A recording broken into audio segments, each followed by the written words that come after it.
So it's number 2 in our 3-part series. In a couple of weeks' time, we'll look at contextual decision making. Obviously, last week was discipline, and that's on the website if you want to go and catch up on that, based around how to report discipline and the introduction of no heading and sin bins.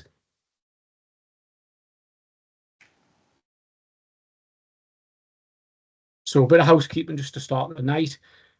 We are recording, so like I say, if you keep your mics off for when you're not talking, by all means, if you need to go and get a drink or a cup or whatever you're doing, or eat your tea while you're listening in, by all means do that.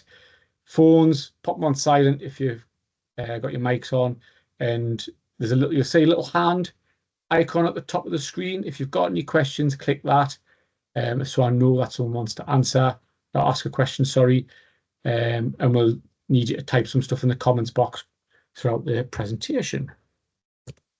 Right, 4 parts we're going to look at tonight. We're going to look at these individually.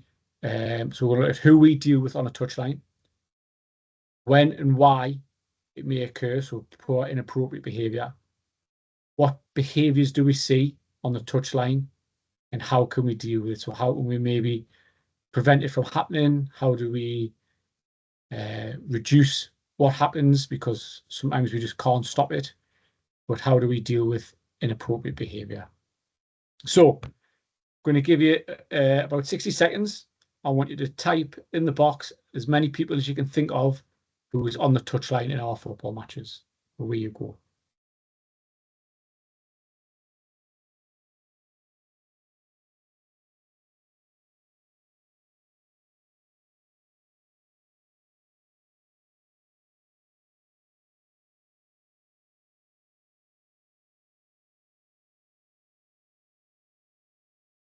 Who we've got to look. We've got coaches, managers, subs, spectators, supporters, physio, that's a good one, I like that. First aiders.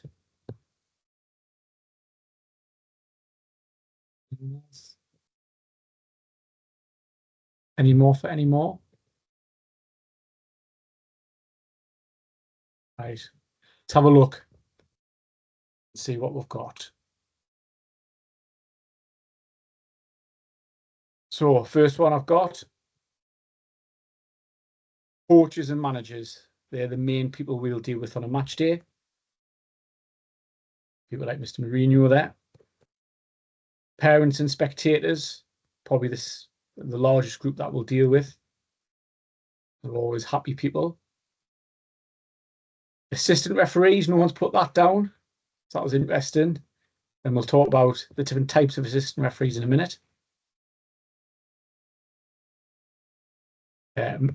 Referee mentor, a referee coach, or a referee observer. And possibly someone from the league, a league rep. Okay. So let's have a quick look here. So coaches responsible for their team and players. It's really important to remember what the word team includes in a minute. Parents and spectators, these aren't participants. So we struggle to deal with them in terms of disciplinary action, but we'll come on to reasons or things we can do to deal with them later on. Assistant referees, so this is the one where it's club assistants versus qualified referee assistants. And there's a big difference in terms of the duties we can allow them to do. So obviously clubs in Durham, we ask them just to do a ball out of play. Qualified obviously does the whole shebang. We'll touch on assistant referees and messaging that we give clubs later on. And the last two, referee people, mentor coach and observers, they're there to support us like league reps. They're our friendly faces on the sidelines. They're there to help us if needed. Okay. Any questions about who is on the touchline? No? Cheers. Right. So I'm going to give you a couple of minutes. Just want to think about when inappropriate behaviour might occur. So think about things when and why it might occur. Again, just type a few things in the chat. That was a good one, Keith. Children on who might be on the sidelines.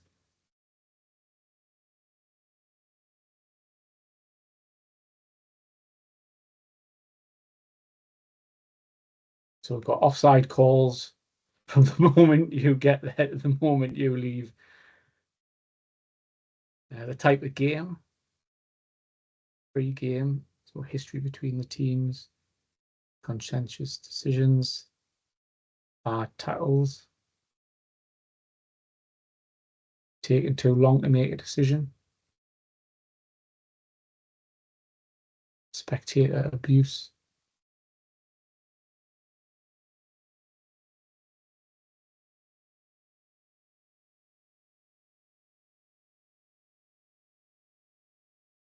Or health emergency, like injuries and stuff, Ian. Yep, that's right, yeah. Champion.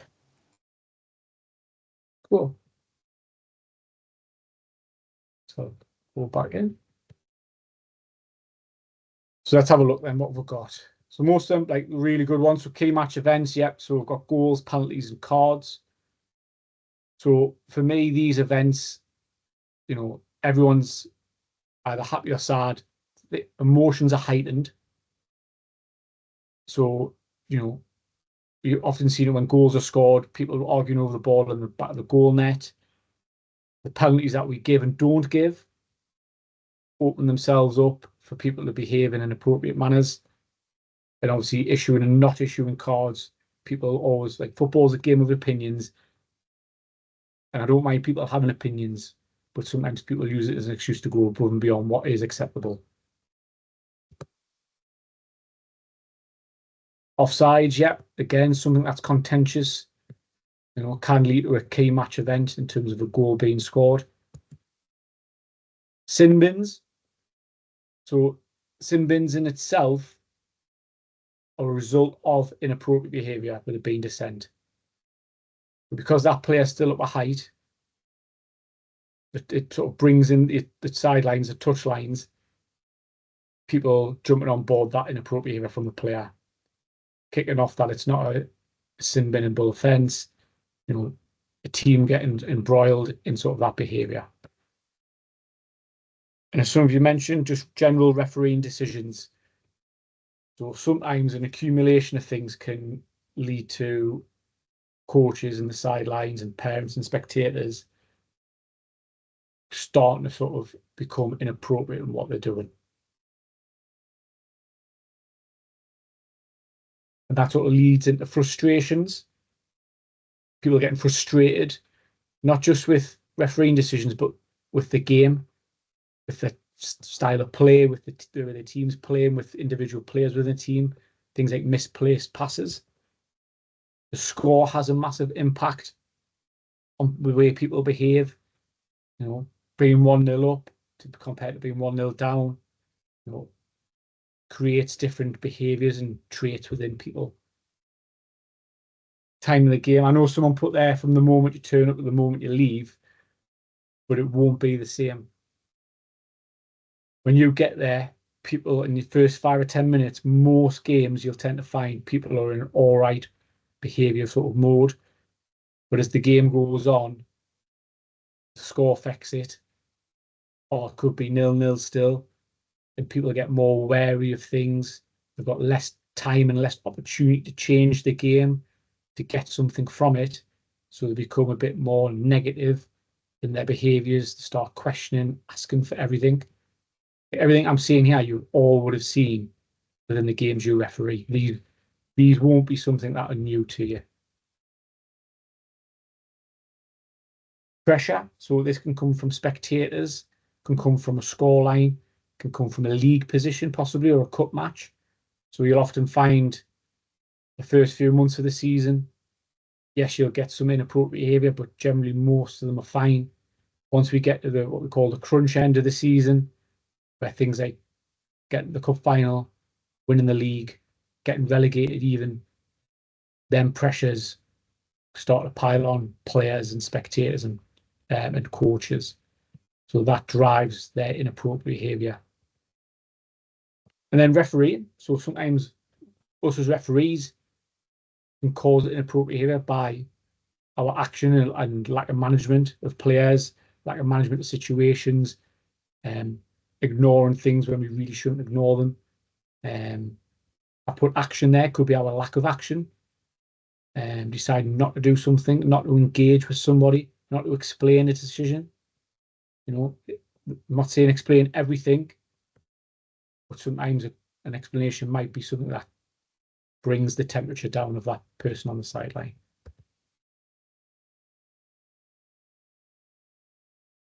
Any questions around what we've just gone through there? Just shout out. Is there anything I've missed off that's sort of come to your mind?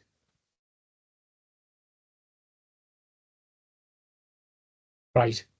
So inappropriate behaviour, what does this look like? So again, just a couple of minutes. We'll have a think about what it is, and rather than type them in the box, we'll shout them out.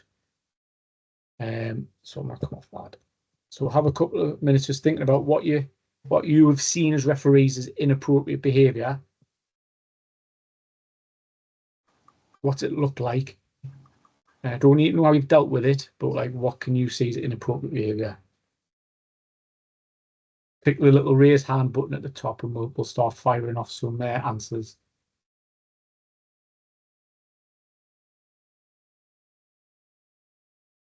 Yes, Chris, go for it.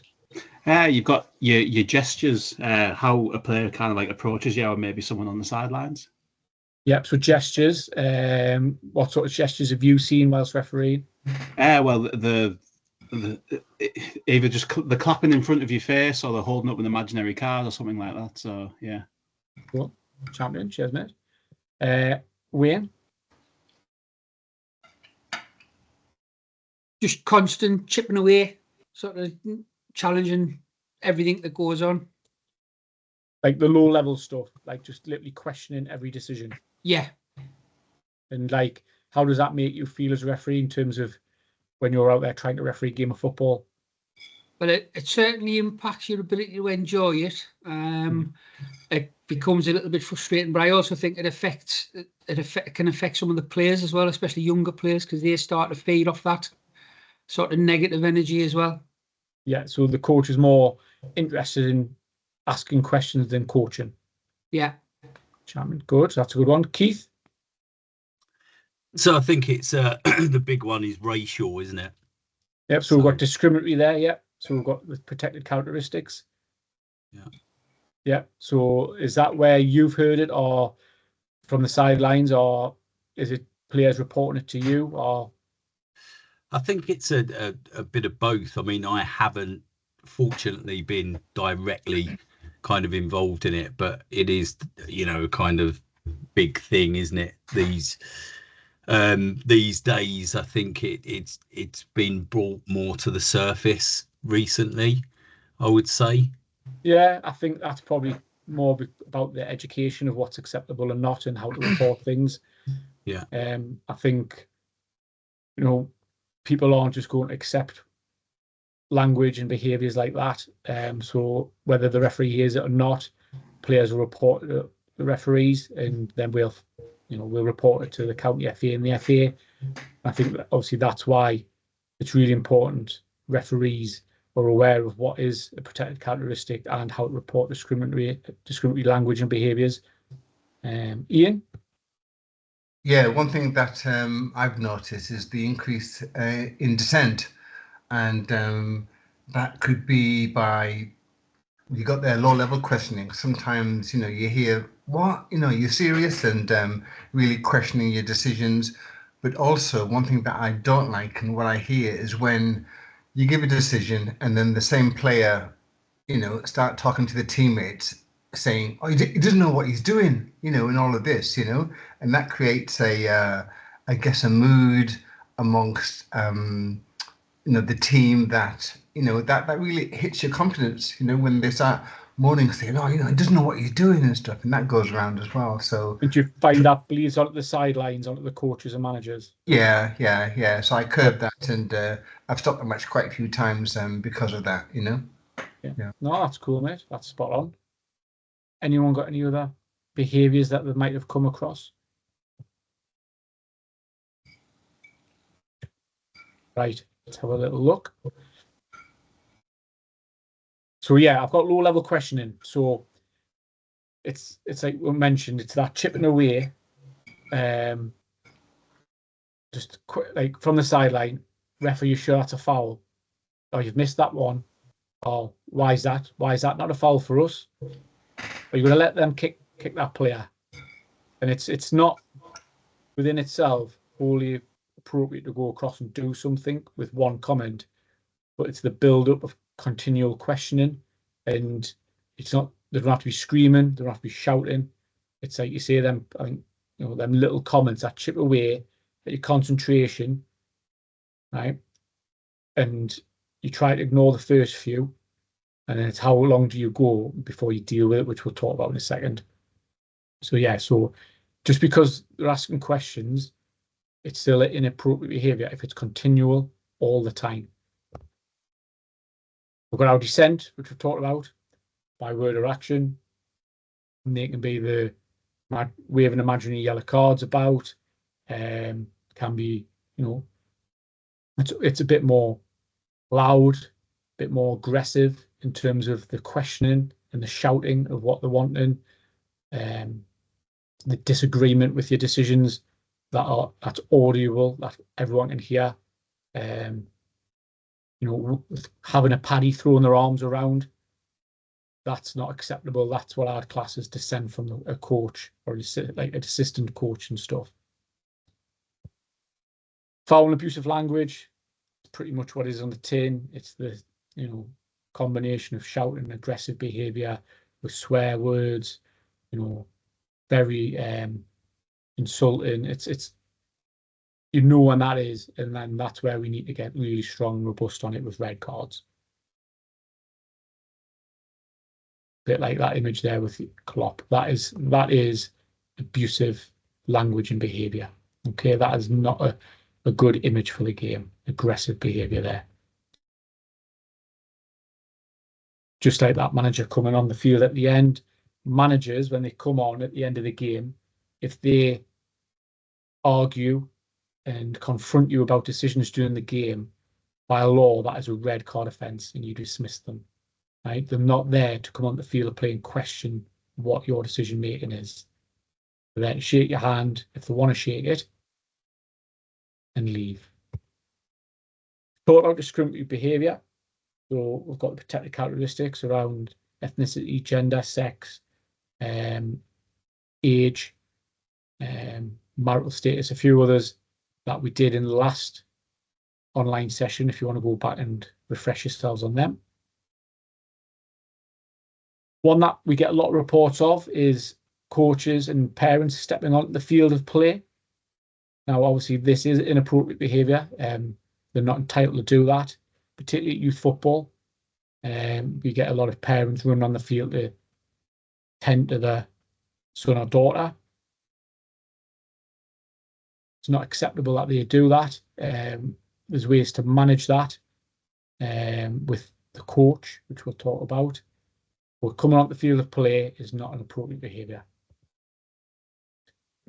Or using traffic cones to tell you how bad you are.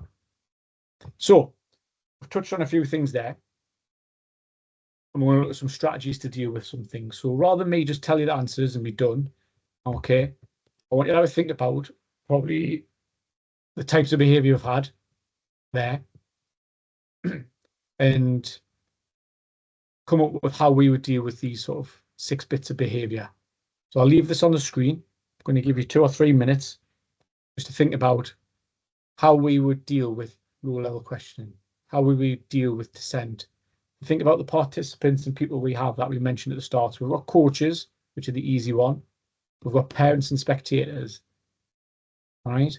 So let's look at them 2 groups. How would you deal with aggressive behaviour from a parent compared to a coach? Okay. So I'll give you probably 3 or 4 minutes just to have a think about them. And then I'll maybe identify a few people on the call who can provide some solutions for everyone else. So you've got to have something ready just in case I come to you. Okay. I'll leave them there for you. Have a think.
Right, let's have a go at this. Ian, you hand for something, or is it just from the previous section?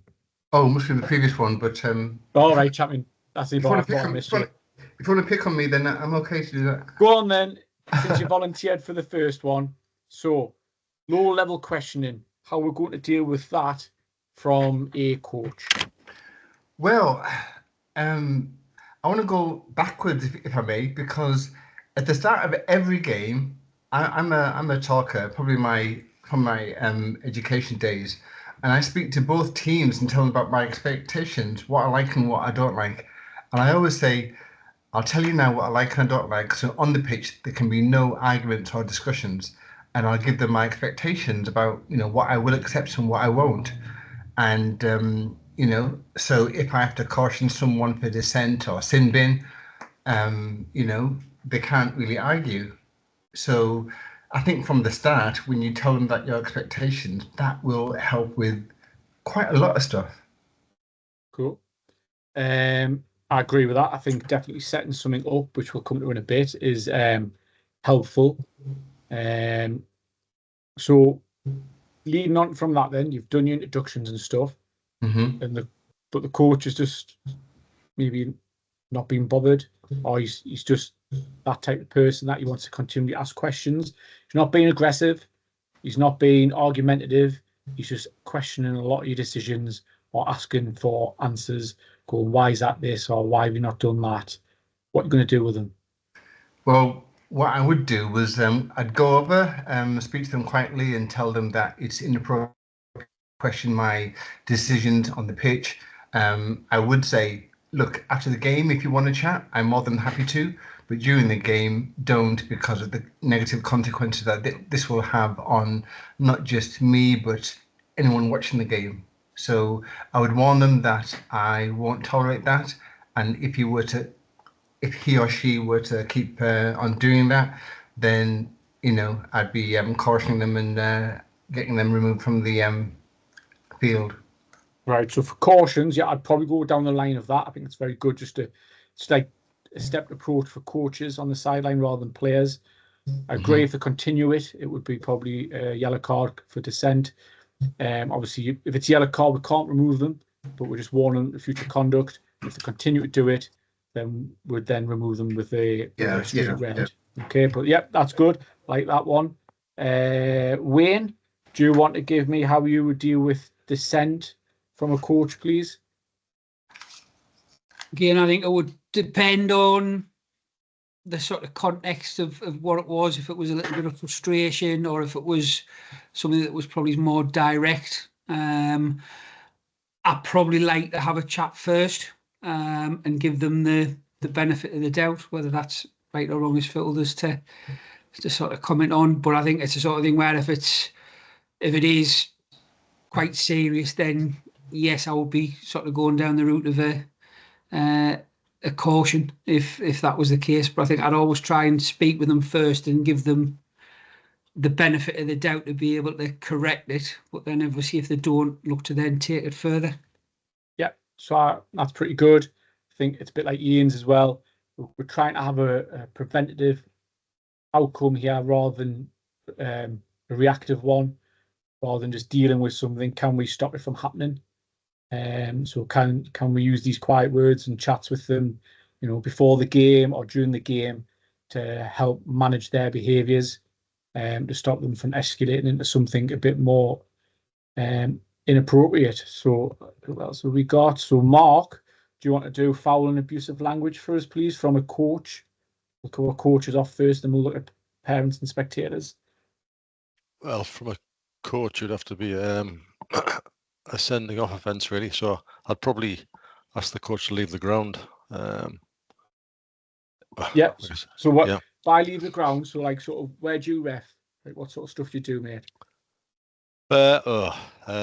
Saturday afternoons, men's league, and Sunday mornings. So when I say leave the ground, it's obviously not Emirates or something like that. It's that's why I'm trying to pose what you referee, just to get an idea of what is leaving if it's the in ground. a school ground, then they'd have to be outside the school grounds. If it's a pitched off field, then outside.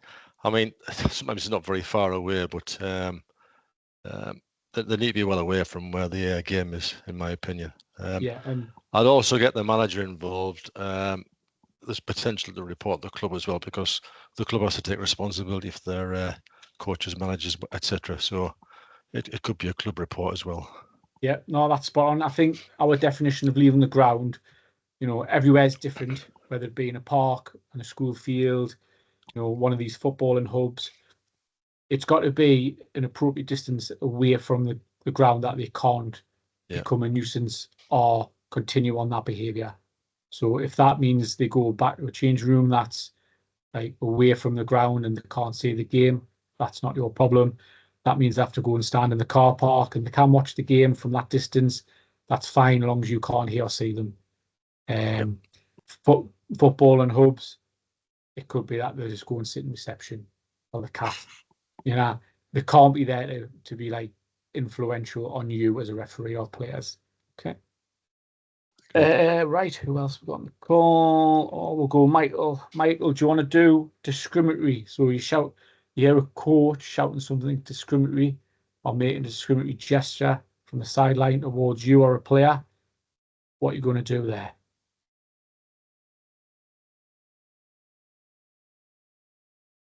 Seb, is there more than one Michael on? Oh, we're going to go Michael McDowell, because that was the one I was looking at. Right. Sorry.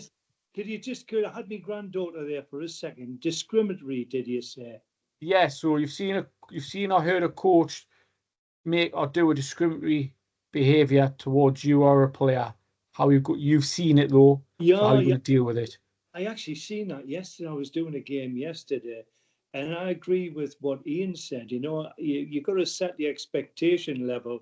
I think the problem I had yesterday was the heat, and everybody got a bit. And I actually went over to the touchline, and there was three of them having a pop. And eventually, I just had to pull the manager over onto the pitch and speak to him direct.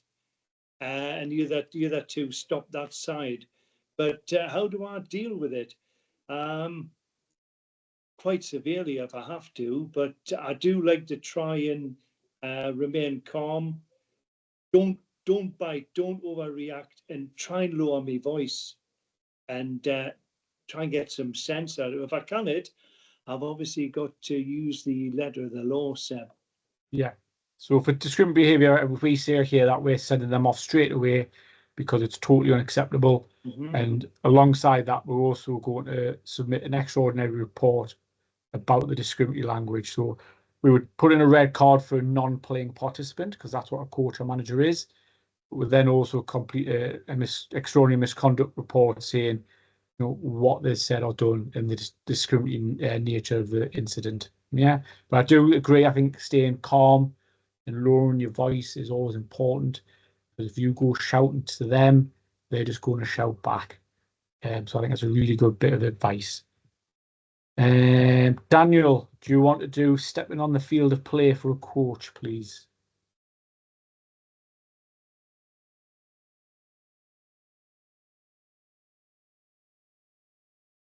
Daniel's got to have his tea.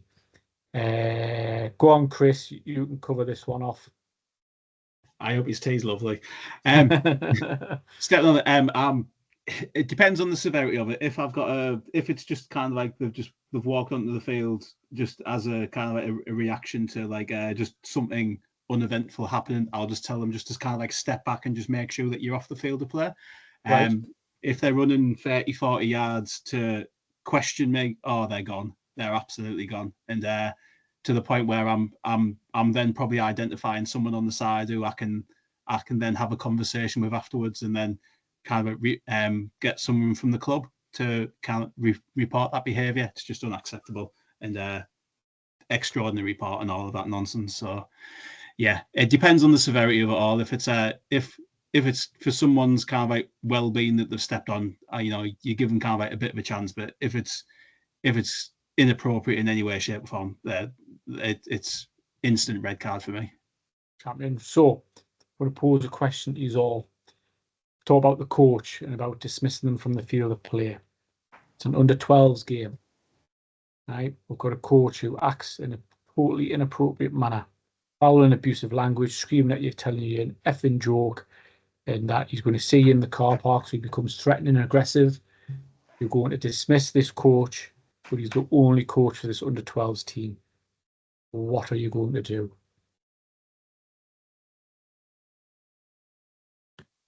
Just call the game. Call the game. If it gets out of hand, just walk off the pitch. Yeah, so we've got the ability to abandon the fixture because of his behaviour, and that would result in probably a club charge.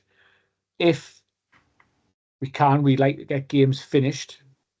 So if you bin that manager off and he goes and stands in an appropriate place for you away from the game, because we're in a public place, it's outside and everyone can see what's happening, I'm more than happy for you to get a parent or a spectator who is affiliated with the club to take over the manager duties, because it's perfectly fine safeguarding wise, because you're in an open field.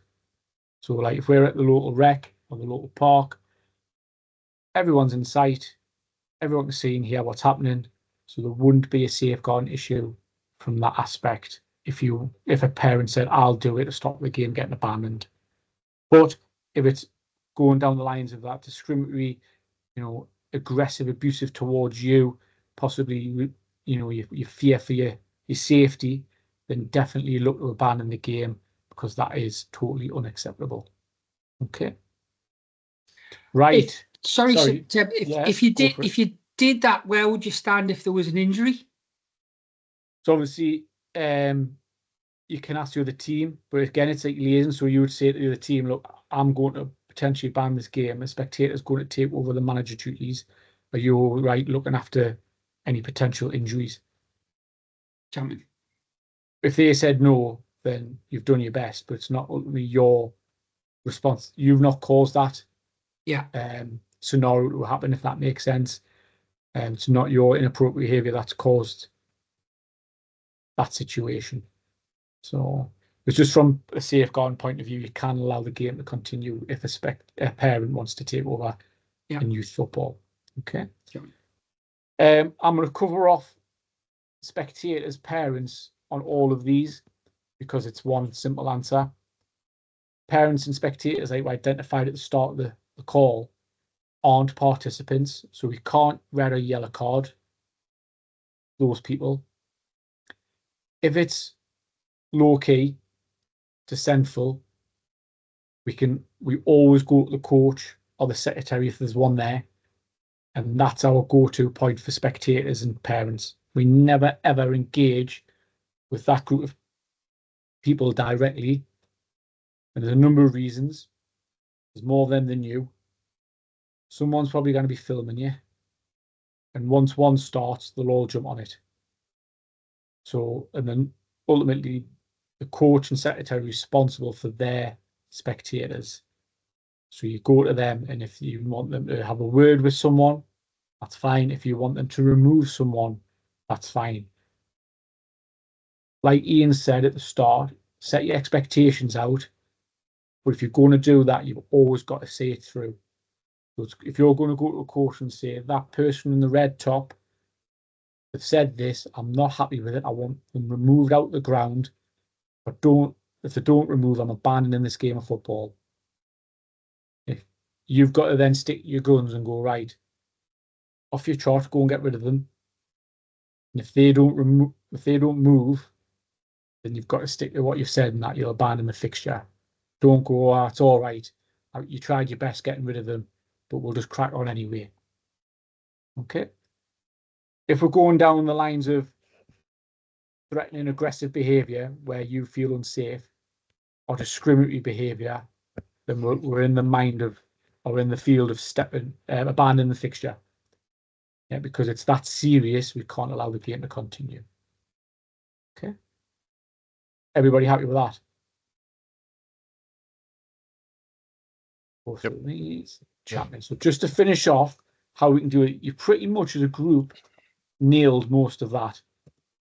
For me, it's about having a personality. We're not robots.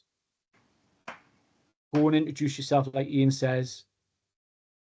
Have a smile at the right time before and during the game and that, because you're also there to enjoy yourself. Obviously, don't be giving penalties and sending players off, smiling your face off, because that will probably lead to inappropriate behaviour from somebody. But again, have a personality. Don't be arrogant. Be relatable. Be approachable. Always stay calm and relaxed. Yeah. If we get angry and we get shouty, then they're going to go at the same level. We start low, then we get them down to us. Otherwise, it just becomes a shouting match. Right? We've got to be the most relaxed, calm person there to be able to process what we're going to do and what's happening.